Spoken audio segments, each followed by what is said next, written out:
coffee, dinosaurs. What more could I want? Hi and welcome back to the Ruben Tuesday. My name is Ruben and this is my spoiler review for Camp Cretaceous, obviously Jurassic World. It's season 2. We have 8 episodes that are about 25 minutes long. Let me know in the comments below who's your favorite character, and which Jurassic Park World film is your favorite so far. I think mine is still the original, but for now, let's get into the review. So the reason why I'm doing spoiler review and not just a normal standard review is because I can't really talk about some of the points in this to do a review to talk about like the decent parts of the series without really getting to spoiler territory. So normally I would do 2, I would just do a normal review and then a spoiler review, but I'm just going to jump straight into it. So that is my massive warning. So the big, obviously, cliffhanger is the fact that Ben is presumed dead at the end of season 1. We see him fall from the tram, and the repercussions of that in season 2 at the beginning. We see our crew, they're a bit distraught, they're a bit upset, they can't even mention his name. Obviously they're trying to deal with that. At the same time, they're trying to get to the main part of the park to get that beacon set so they can finally be rescued. And so the way the story is structured in this one, I thought was very interesting. I really liked what they did with the 2 narratives.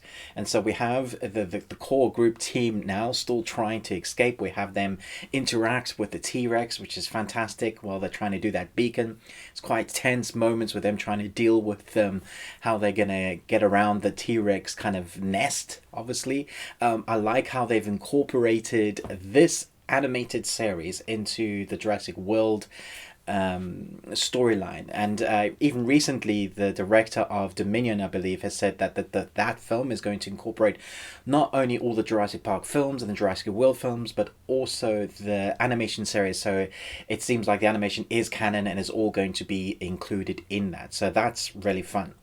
Anyway, back to this story. So we have that story for the first 4 episodes. It's them realizing that they're going to have to fend for themselves once again. We jump straight into their characteristics because we don't have to develop too much character development.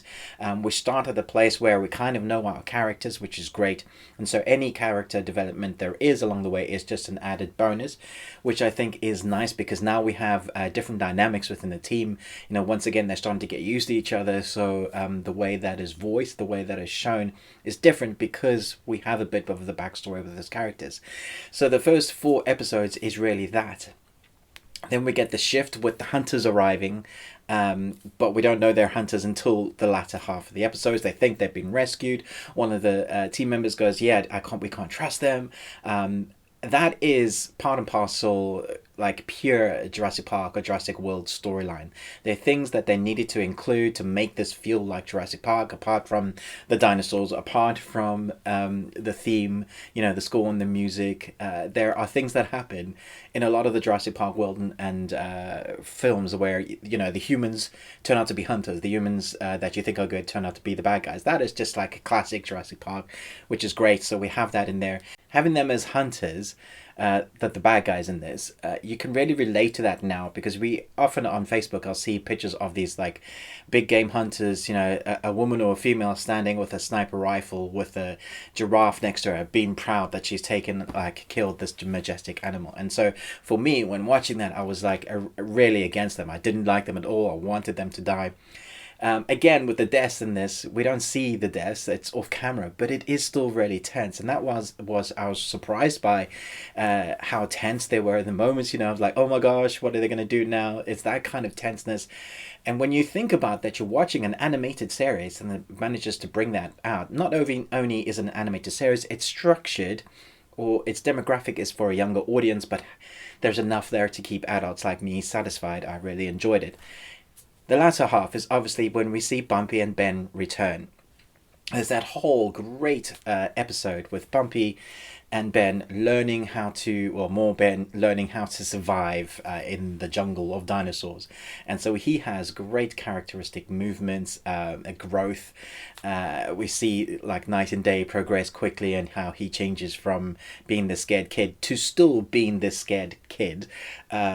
but being able to survive. He has a persona that he is able to put on to be a hunter. There's this one moment where there's an explosion. He's riding Bumpy. There's the car explodes. They're trying to get past these dinosaurs, and in the explosion, you see how strong he is as a hunter, but he's also putting the hand gel on. So his character is still there. He's just got a facade that helps him survive, and he's learned some stuff, which I think is really great. So eventually they're able to obviously defeat the hunters. I think the T-Rex ate the one.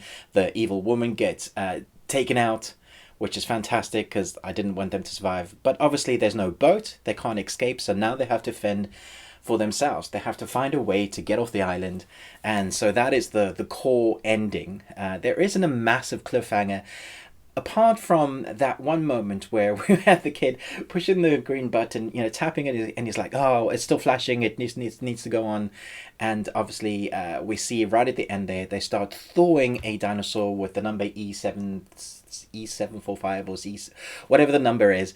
They're releasing, I did Google the number and I couldn't find a dinosaur. So if you know what is being thawed, because they didn't actually tell us, but we know it's going to be bad, and that's probably going to be the next bad thing or next bad dino that's hunting him. I don't know that if it's a human engineered dinosaur, it's possible that that's how they're going to incorporate it into season 3.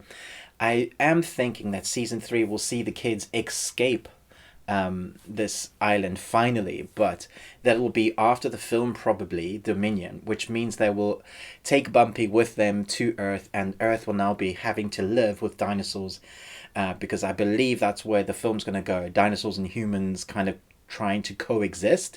At least I hope that's where it's going to go. That's kind of what I get the feeling, or from the trailers and the little short film, is that's kind of what's going to happen. So seeing the kids finally escape, but then go back into a world that's different, is going to be interesting. There are some core dynamics they're going to have to kind of sort out. So if Bumpy goes with them, are they going to have vegetation that's equal to feed him? Because obviously from the Cretaceous period, they eat specific vegetation, not the vegetation that's alive today. So can Bumpy even leave the island? Or is that going to kind of grow wild now, because there'll be spores and seeds that can grow because the world now has to cohabit with, it's kind of an amalgamation of the Cretaceous period with the dinosaurs kind of being thrust in. So we're going to have these mutations, dinosaurs. We're going to have vegetation that's going to start growing that hasn't grown for so long, for a long time. We're going to have dinosaurs obviously mixing with humans, and we'll see how that goes. And then we're going to have these dinosaurs that are obviously engineered, which are not really dinosaurs anymore. They're just more monsters. And so it's an interesting third season that they could really have. I think of my favorite characters, probably Ben and Bumpy. I like the growth there with them, although each of the characters are really fun to watch. Let me know which is your favorite character in this season. Yeah, I think it's still Ben and Bumpy. They were a lot of fun to watch. I also am wondering about the hunter, that the good hunter, Hap, I think.